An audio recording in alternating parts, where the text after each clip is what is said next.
এক মহিলা মক্কায় গিয়েছে ওমরা করতে। সেখানে গিয়ে দেখে কাবার চারপাশে সবাই তাওয়াফ করছে, কিন্তু কাবাটাই সেই মহিলা দেখতে পাচ্ছে না।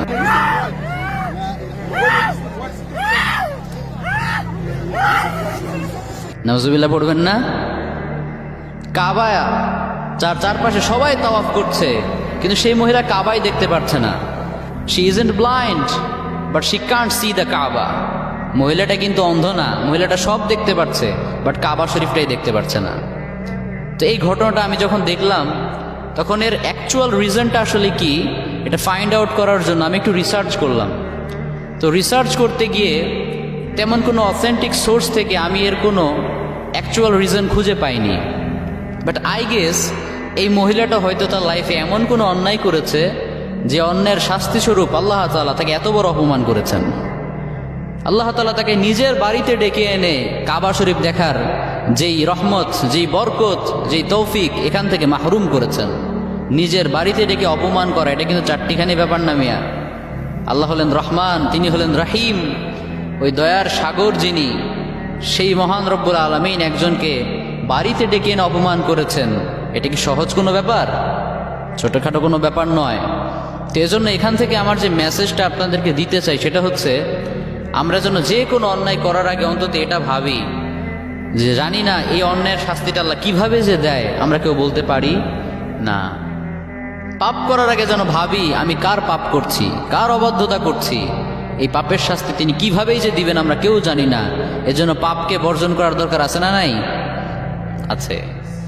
আর লোক মুখে আরেকটা কারণ আমি দেখলাম বেশ কিছু সোর্সে, সেটা হচ্ছে যে এই মহিলাটা যখন কাবা শরীফ না দেখতে পেয়ে মাটিতে হামাগুড়ি খাচ্ছিল, চিৎকার চেঁচামেচি করছিল, তখন সেখানকার লোকাল কিছু স্কলার্স রয়েছেন, তারা তাকে জিজ্ঞাসা করলো যে আসলে তুমি কি তোমার লাইফে এমন কোনো অন্যায় করেছো যার কারণে আল্লাহ তাআলা তোমাকে শাস্তিটা দিতে পারেন? তখন সেই মহিলাটা বলল যে অনেক অন্যায় তো করেছি, কিন্তু তেমন কোনো মারাত্মক অন্যায় আমার চোখে পড়ে না। তবে হ্যাঁ, একটা অন্যায় আমি অনেক গুরুতর করে ফেলেছিলাম, সেটা হচ্ছে কতলুন নাফস, মানে মানুষ হত্যার পাপ। নাউজুবিল্লাহ পড়েন। এই মহিলাটার কিন্তু টাকা পয়সার অভাব নাই, যথেষ্ট টাকা পয়সা, হেলথ, ওয়েলথ, মানি আল্লাহ তাআলা যথেষ্ট তাকে দিয়েছেন। কিন্তু এরপরেও অনেকে আছে দেখবেন আরেকজনের ভালো সহ্য করতে পারে না। আছে না নাই? অনেক আছে, কিন্তু আরেকজনের যে বেশি হবে ওটা সহ্য করতে পারে না। তো এই মহিলাটাকে আল্লাহ তাআলা যথেষ্ট পরিমাণে সম্পদ দিয়েছেন, কিন্তু সে তার এক প্রতিবেশী মৃত্যুর পর সেই মৃত ব্যক্তিটার মুখের মধ্যে একটা তাবিজ ভরে দিয়েছিল। যে তাবিজটা ছিল ম্যাজিক, ব্ল্যাক ম্যাজিক, অর্থাৎ কালো জাদুর অন্তর্ভুক্ত। নাউজুবিল্লাহ পড়েন। এই কালো জাদুটা করার কারণে সেই মৃত ব্যক্তির যতগুলো ফ্যামিলি মেম্বার্স ছিল তারা স্টেপ বাই স্টেপ গ্রাজুয়ালি একে একে সবাই মারা গিয়েছে। এতগুলো মানুষ হত্যার দায় তার কাঁধের উপরে রয়েছে। হতে পারে এই অন্যায়টার কারণে আল্লাহ তাআলা তাকে এত বড় শাস্তি দিয়েছেন। কাজে এখান থেকে আরেকটা মেসেজ হচ্ছে, যারা আমরা একে অপরকে হিংসা করি, একে অন্যের ভালো সহ্য করতে পারি না, আমাদের একটু টনক নড়া দরকার এই ঘটনা থেকে।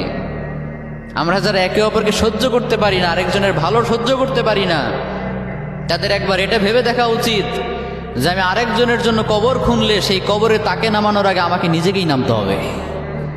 ঠিক কি না? আপনি যদি আরেকজনের জন্য কবর খোনেন, সেই কবরে তাকে নামানোর আগে আপনাকেই নামতে হবে। আরেকজনকে যদি আপনি পানির মধ্যে ডুবিয়ে মারতে চান, সেই পানিতে ডুবিয়ে মারার আগে আপনাকে নিজেকেই আগে হাঁটু পানিতে নামতে হবে। আরেকজনের দিকে আপনি যদি একটা আঙ্গুল ইশারা করেন, আপনার দিকে আপনি নিজেই 3টা আঙ্গুল ইশারা করছেন। চিল্লা বলেন ঠিক কিনা? যেন বি কেয়ারফুল, সাবধান থাকতে হবে। আজকে থেকে হিংসা বিদ্বেষকে আমরা নো বলে দিলাম।